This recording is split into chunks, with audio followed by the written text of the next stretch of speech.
interest that are not in any sense illegal. They're just outside the norm of what you're supposed to think of, which is the greater good of the greater society. Thank you all very much.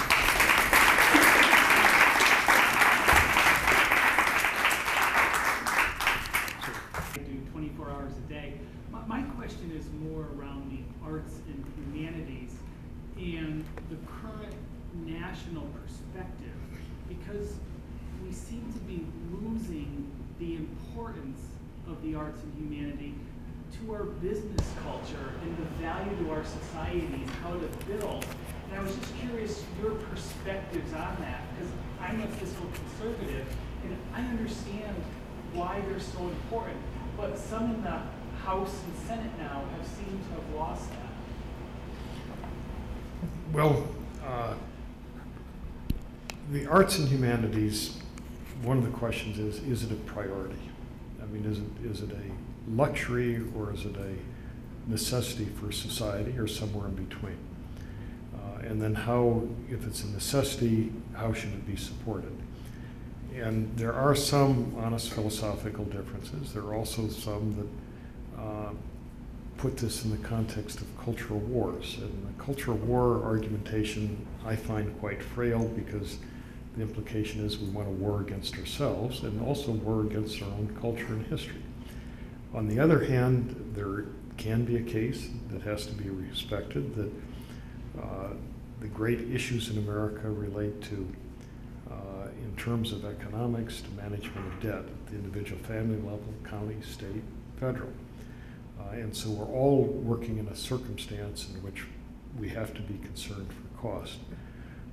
Now, in a historical setting, in America's most trying economic time, which was the Great Depression, it's interesting that America came together and said, we want to chronicle this. We want to get a sense of who we are as a people. And so a far higher percentage of the GDP was spent by the federal government, the arts and humanities, than today. And if you take the humanities, people like John Steinbeck, Saul Bellow, Zora Neale Hurston were funded by the United States government in WPA or WPA analogous programs. And on the art side, people like Grant Wood, Louise Nevelson, and many, many more were hired in the arts arena. In fact, I had a grandfather who headed the WPA in the state of, what state was that? Yes, Iowa.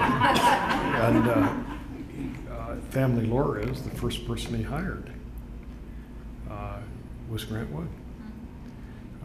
And under federal law, it was all decentralized. Money went to the states.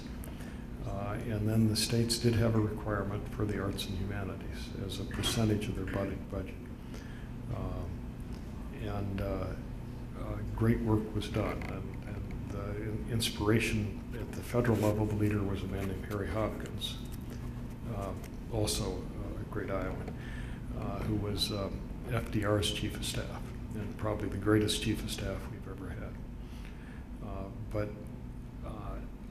I think the case for the arts and humanities today has seldom been greater. And it comes back to the kind of society we have, it comes back to the kind of challenges we're facing in the world, and it comes back to where we want to be. Now, I have some skepticism at sometimes on how legislation is crafted, but I want to give you a quotation from 1965. This is not precise, but the founding legislation for both the National Endowment for the Arts and the National Endowment for the Humanities has this phrase that a great country cannot be known exclusively for its military economic might, but has to be known for the power of its thought and the human spirit. And that's what the National Endowment for the Arts and National Endowment for the Humanities are trying to propel. And it would be preposterous for me as the head of an agency in this area to say that we should be given 20 times as much resources, but I do think we have a role to play. And that role is one that is exceptionally important. Last question, Dr. Gersh. We've spent quite a bit of time at this table discussing the issues you raised, and as many commentators, Bill Moyers, for example, has, but I don't see any solution. I'm wondering if you know where we can start to reverse the trend. Well, in case all of you didn't hear it, the doctor is indicating that Bill Moyers has made some comments. How do we reverse the direction we're going in? Many Americans do see the dilemmas.